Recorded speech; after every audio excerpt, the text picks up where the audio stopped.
તમારું સ્વાગત છે। આજે હું તમારા માટે કાઠિયાવાડી રેસીપી લઈને આવી છું। આજે હું તમને લીલી હળદરનું શાક બનાવતા શીખવાડી। તે બનાવવી ખૂબ જ ઈઝી છે અને એકદમ સરળ રીતના બની જાય છે અને શરીર માટે પણ હેલ્ધી છે।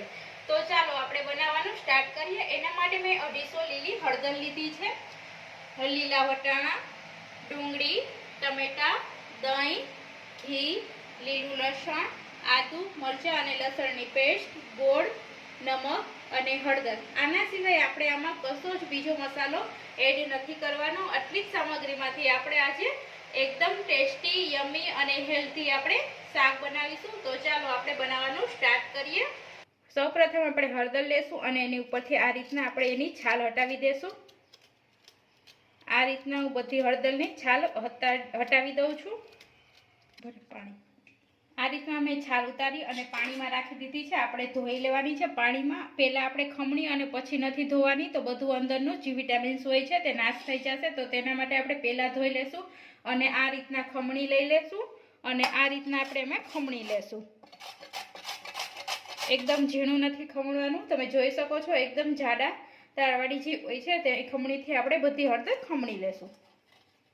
આપણી હળદર એકદમ સરસ ખમણી અને તૈયાર છે। જો તમે માપમાં સાઈઝમાં તમે માપો તો 1 વાટકી માપ છે, તો બધું આપણે એક સરખું લેવાનું છે। તો હવે એક પેન લઈ લીધું છે, તેમાં આપણે ઘી એડ કરશું અને આમાં ઘી જ પણ વાપરવામાં આવે છે, તેલથી આ બનતું નથી। તો આપણે 1 વાટકી જે હળદર છે તેના બરોબર આપણે ઘી લીધું છે અને આમાં જરાક પણ તમે ઘીની કચાશ ના કરતા, કારણ કે આમાં ઘીથી એકદમ સરસ ટેસ્ટ આવશે।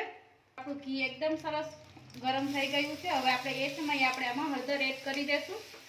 હવે આપણે આમાં હળદર નાખી અને 2 થી 3 મિનિટ આને કન્ટિન્યુ હલાવશું। જો તમે હલાવશો નહીં તો હળદર નીચે બેસી જશે, એટલે તમારે કન્ટિન્યુ આને હલાવતું રહેશે।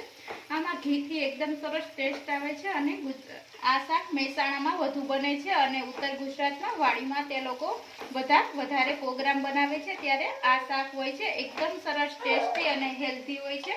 તો આપણે આને કન્ટિન્યુ હલાવતા જશું અને હું 5 મિનિટ કન્ટિન્યુ ચલાવું છું।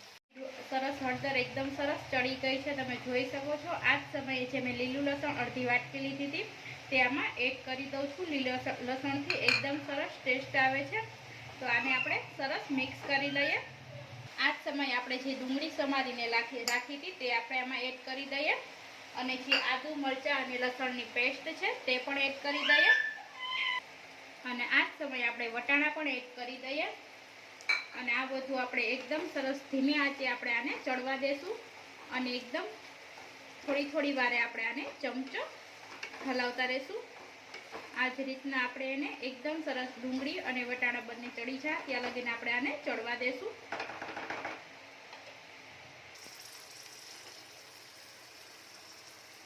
તમે જોઈ શકો છો આપણે હવે 2 થી 3 મિનિટ આપણે થઈ ગઈ છે અને આપણે આને હલાવી લઈએ।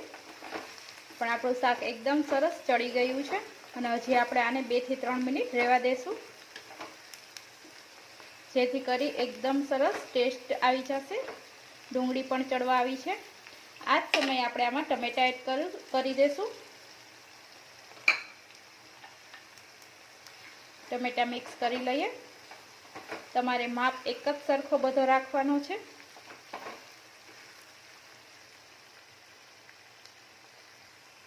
હવે આ સમયે આપણે આમાં નમક એડ કરી દઈએ। સ્વાદ અનુસાર નમક એડ કરવાનું છે અને લાલ મરચું પાવડર 1 ટીસ્પૂન મેં એડ કર્યું છે। બાકી આમાં ગરમ મસાલા કે ધાણા જીરું પાવડર કે આપણે કશું જ એડ નહીં કરીએ તો પણ એકદમ સરસ ટેસ્ટી અને હેલ્ધી આપણી રેસીપી બની અને તૈયાર થઈ જશે। તો આને હું સરસ મિક્સ કરી લઉં છું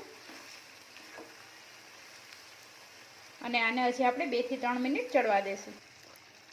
જો આપણું શાક એકદમ સરસ બધું ચડી ગયું છે, તમે જોઈ શકો છો એકદમ સરસ ડુંગળી, ટમેટા અને બધું સરસ ચડી ગયું છે। વટાણા પણ ચડી ગયા છે।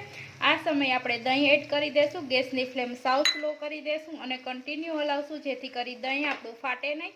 આ રીતના અને દહીં મારું એકદમ મોડું પણ નહીં અને ખાટું પણ નહીં, તે રીતના હતું, એટલે એકદમ સરસ ખાવામાં ટેસ્ટી અને યમી લાગશે। હું આને કન્ટિન્યુ હલાવી લઉં છું અને દહીં એકદમ સરસ આપણા શાકમાં મિક્સ થઈ જશે। આપણું દહીં એકદમ સરસ મિક્સ થઈ ગયું છે। આ જ સમયે હું ગોળ એડ કરી દઉં છું, જેથી કરી આપણી ખટાશ અને ગળાશ બંને એકદમ સરસ મિક્સ થઈ જાય। તો આ રીતના હું આ સમયે અત્યારે ગોળ જ એડ કરું છું.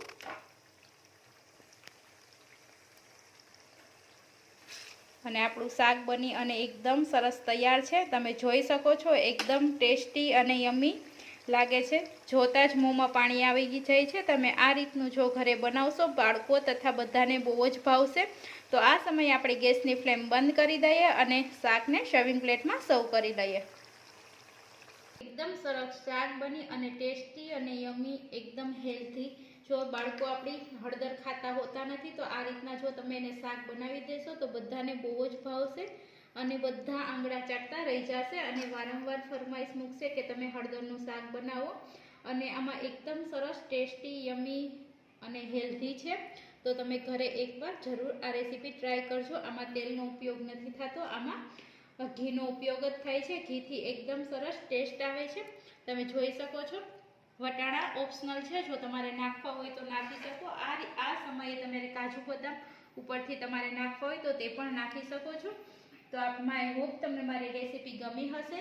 ફરી મળીશું ન્યૂ રેસીપી સાથે. જો તમે મારી ચેનલ ઉપર નવા હોય તો મારી ચેનલને પ્લીઝ સબસ્ક્રાઈબ કરી દેજો અને બાજુમાં રહેલ બેલ આઇકન પર ક્લિક કરી દેજો, જેથી મારી રેસીપીની જાણકારી તમને ઇઝીથી મળી શકે. ફરી મળીશું ન્યૂ રેસીપી સાથે. Thank you for watching.